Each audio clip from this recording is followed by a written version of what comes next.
Oh, hi, Jonah. Hello, Josh. Nice to see you again. Same here. It's been some time. Yes.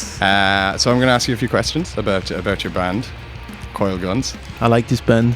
Yeah, me too. Yeah. Yeah, that's good. I mean, I like the people in it more than just the band. You like the music too? Yeah, kind of. Yeah. That's good. Yeah. That's good. It's always a good sign, I think, when you like your own music. Not that you have to sit at home and listen to it all day. But so I'm going to just ask you a little bit about your background. How did this band come to be? Kind of what else do you guys do? Maybe if you could talk a little bit about Hummus and your other projects. Yeah, that's a lot of things. Yeah, we started the band in 2011. I was actually in the US for a few weeks, and I bought a guitar there, and it was... Yeah, the weather was terrible, and then I wrote these 3 songs that are on the first split we released, and the goal was just to, get out of. We were playing, all of us, in a German band called The Ocean back then, and then I don't know, we just wanted to play some like fast and simple, something, not where we didn't have to think so much, and then somehow the recording came out pretty solid, phrasing, and And then we started being a band for some reasons, like people started booking shows, and then we recorded more EPs, and then we booked more shows, and then very quickly it became like one of our main thing. So it wasn't really planned. So that's how the band started, and it was like at the beginning where we had like a much better or bigger sense of humor, so to speak. Now it's like all serious and stuff. Yes, we don't drink anymore. That's not true. I don't believe it. And besides that, of course, we all only do music-related stuff. Louis is doing a lot of like theater work and like exhibitions, and he's got a solo project as well that is doing pretty well. And he's running the label with me as well, Hummus Records, since a few years. So we're trying to keep it busy, because that's the only way when we're playing in like niche bands. The only way to make it like viable is to have many projects and never like you gotta keep it busy. Can't stop. if you wanna survive or make a living of it somehow. So yeah, Louis got his solo thing. He's producing a lot of records that we're putting out on Hummus Records as well. Luke and I have also like 2 other bands. One of them was touring like constantly for the last 3 years, and this all happened as well because Coilguns was on a break somehow. So yeah, we don't like to get bored.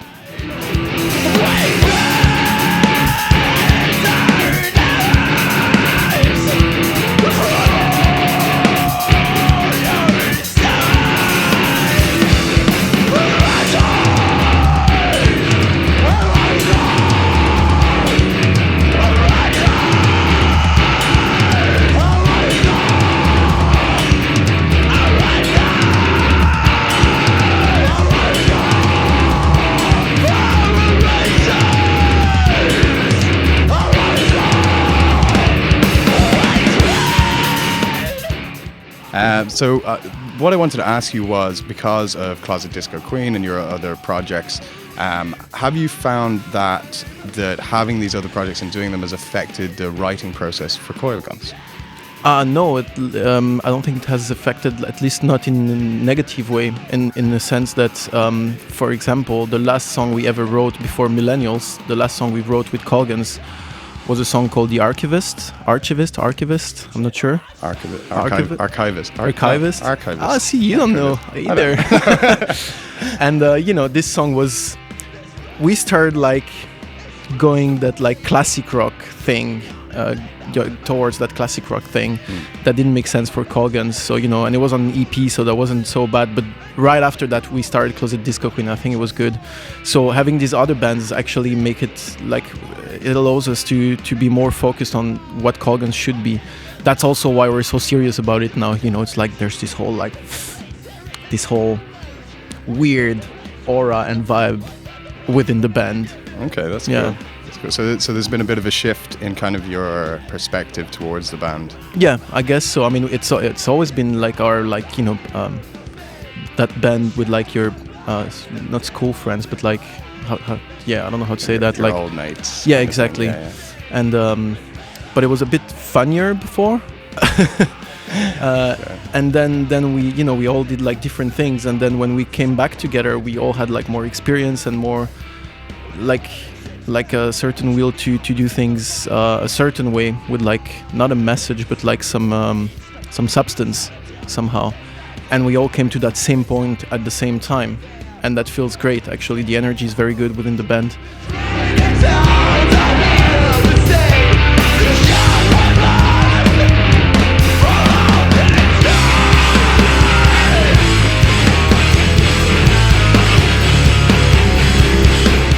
So, what I was going to say is that there's, between commuters and millennials, there's a bit of a shift in the sound of the band and maybe the style a little bit.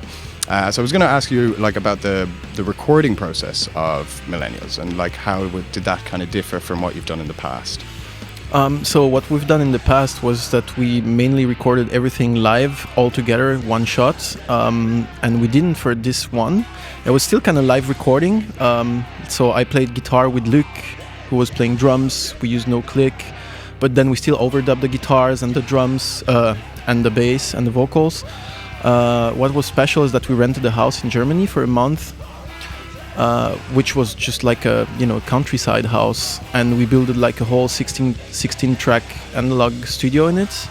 So the mixing room was Louis' bedroom, the drum recording room was Luc's bedroom, all my guitar amps were in the stairway.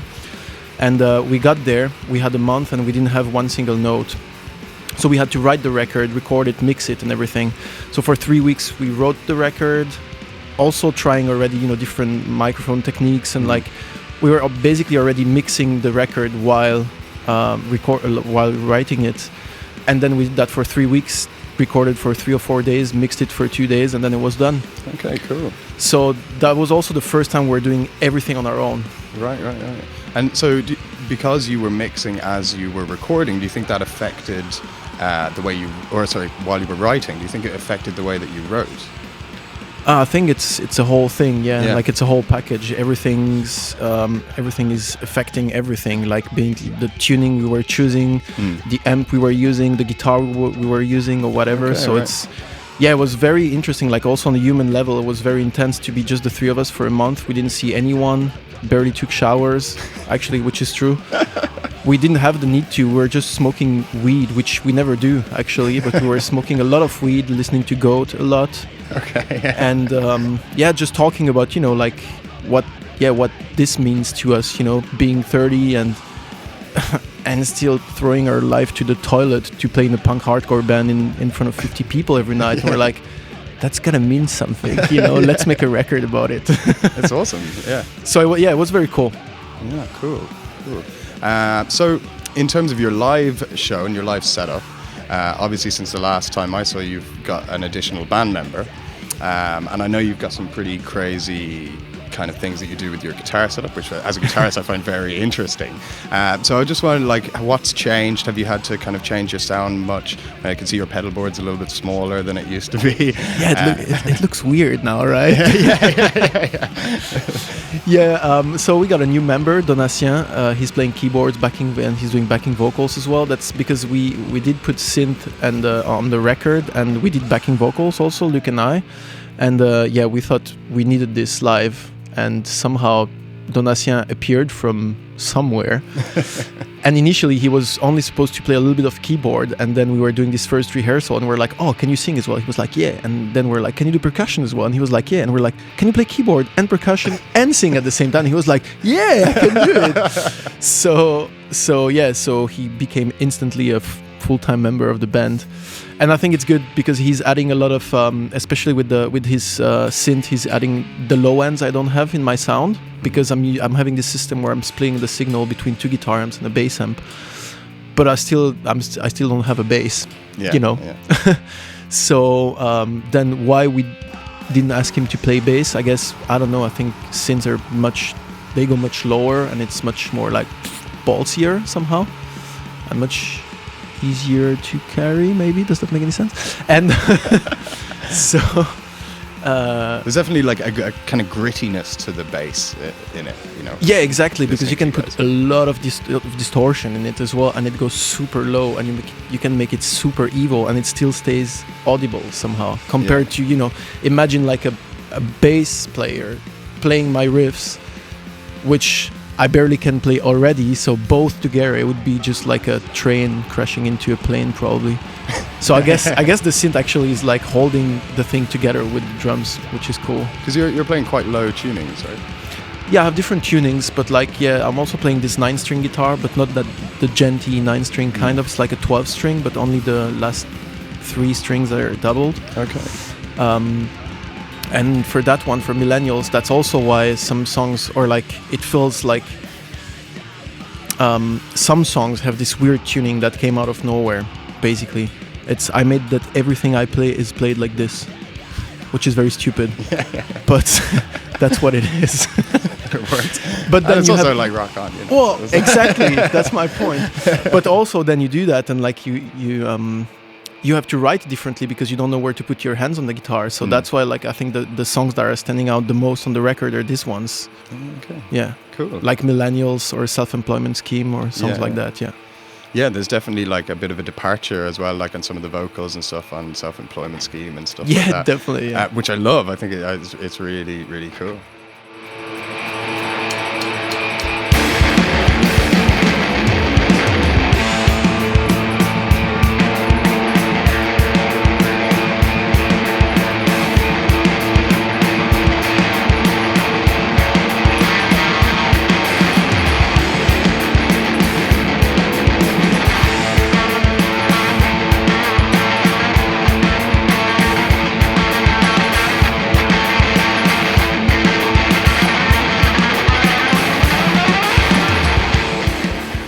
So I was also wanted to ask you. I was going to ask you about influences, but you know, like I don't want to like talk about, you know, your typical influences. So I know you're like a Lana Del Rey fan, and you've actually got me into Lana Del Rey. No shit. Since you were last here.